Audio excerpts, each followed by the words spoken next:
Me revoilà. Un autre petit truc, si vous avez besoin de démonter la cassette sur votre vélo, en fait cette partie là avec tous les pignons de vitesse, moi ce que je vous recommande de faire, c'est au démontage de monter un petit rilsan dessus, comme ça un petit collier. Ça permet de maintenir toutes les pièces dans l'ordre parce qu'il y a des entretoises, etc. Et bon, vous arriveriez à le remettre hein, sans ça, mais vous gagnerez du temps à ne pas chercher où est quelle pièce et où est-ce que va, où est-ce qu'il faut mettre telle autre pièce. Donc pour gagner du temps, moi je les attache ensemble comme ça. Je les nettoie ensemble comme ça. Ensuite, je les mets à sécher. Je les, je les souffle avec le compresseur. Et puis voilà quoi, après elles sont prêtes, je les passe un peu avec du comment dire, une petite couche de dégrippant à la bombe pour juste leur donner un petit peu de gras qui soit pas, qui rouille pas systématiquement dès qu'ils vont être à l'air libre. Mais voilà quoi. Donc là pour le coup, je les démonte pas systématiquement les cassettes. Hein. Je les démonte quand j'ai des rayons à remplacer par exemple. Là j'avais un rayon qui était cassé sur cette jante, donc je l'ai démonté. Ça m'arrive pas tout le temps de refaire les jantes. Celle-ci, c'était une Shimano, donc je me suis dit, bon, ok, on va la récupérer quand même.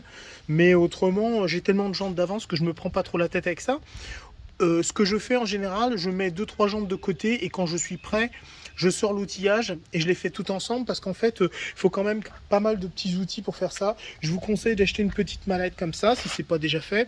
Il y a à peu près tout ce que vous avez besoin là-dedans. Bon, moi j'ai d'autres outils, mais disons que pour faire une roue de temps en temps, c'est bien suffisant d'utiliser une mallette comme ça. Voilà, et quand c'est fait, donc mes pignons ils seront bien propres, bien dégraissés. Je vais les protéger un peu, donc les faire sécher avant au compresseur, les protéger avec une petite couche de lubrifiant. Et puis je vais remonter ça et cette jante je vais la mettre de côté quoi parce que j'en ai pas besoin pour le vélo sur laquelle elle était. J'ai remplacé complètement la roue pour aller plus vite. Mais là du coup ça me fera une jante d'avance qui sera propre et voilà, qui sera prête à aller avec une cassette de 9 vitesses. Voilà. Voilà.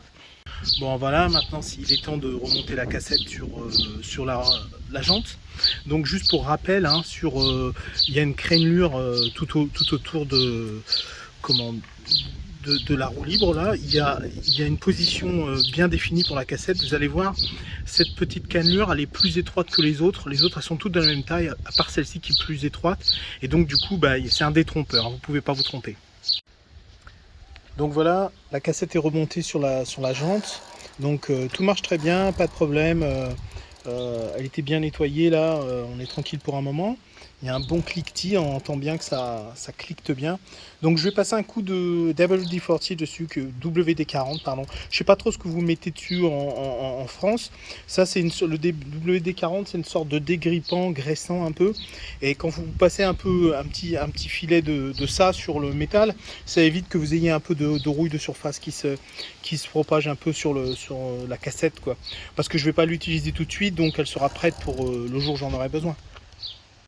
Bonjour à tous, aujourd'hui je viens de récupérer un vélo, j'ai été acheter un vélo en particulier, donc c'est un Nishiki, c'est la marque de vélo que j'avais déjà précédemment, si vous regardez, si vous avez déjà vu certaines de mes vidéos, j'ai fait un vélo de course, une restauration d'un vélo de course ancien, c'était aussi un Nishiki, un vélo gris métallisé.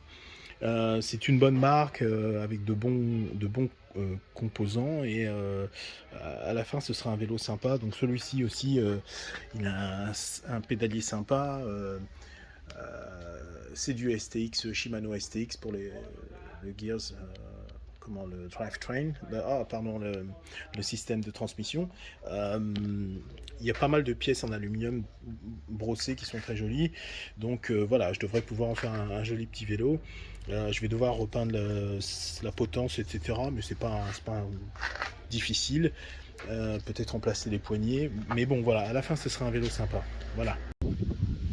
Bon, alors voilà, c'est toujours le Nishiki. Alors pour vous, c'est quelques secondes plus tard, bien entendu.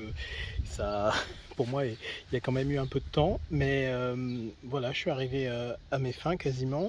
Donc les quatre câbles ont été remplacés, donc les câbles de frein et de vitesse. J'ai galéré avec les leviers de vitesse parce que le mécanisme il était grippé. Donc il a fallu que je les dégrippe avant de remplacer les câbles, les deux. Ça prend du temps.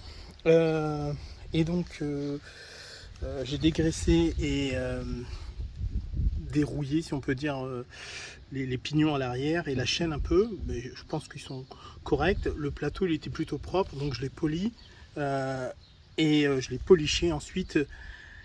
Et ouais, voilà quoi. Au final, ça rend un vélo pas trop mal. Il y a encore les pédales qui sont un peu oxydées ici. Je sais pas si je vais les remplacer ou les repeindre. On verra bien. Enfin voilà. Assez content du résultat final. C'est un beau petit vélo.